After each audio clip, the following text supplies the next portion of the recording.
सदर आसिफ अली जरदारी आज कोयटा का दौरा करेंगे। सदर मुमलिकत को बलूचिस्तान में अमन व अमान की सूरत हाल पर ब्रीफिंग दी जाएगी। सदर सिक्योरिटी सूरत हाल के हवाले से अरकान पार्लियामेंट और अमायदीन से भी मुलाकात करेंगे। सदर आसिफ अली जरदारी आज कोयटा का दौरा करेंगे।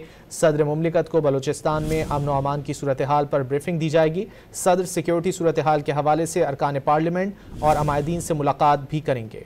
सदर आसिफ अली जरदारी आज कोयटा का दौरा करेंगे। सदर मुमलिकत को बलूचिस्तान में अमन व अमान की सूरत हाल पर ब्रीफिंग दी जाएगी। सदर सिक्योरिटी सूरत हाल के हवाले से अरकान पार्लियामेंट और अमायदीन से भी मुलाकात करेंगे। सदर आसिफ अली जरदारी आज कोयटा का दौरा करेंगे।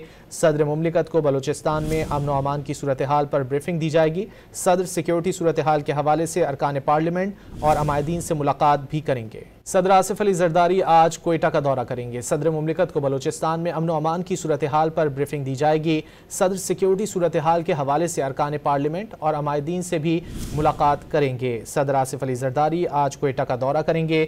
सदर मुमलिकत को बलूचिस्तान में अमन व अमान की सूरत हाल पर ब्रीफिंग दी जाएगी। सदर सिक्योरिटी सूरत हाल के हवाले से अरकान पार्लियामेंट और अमायदीन से मुलाकात भी करेंगे।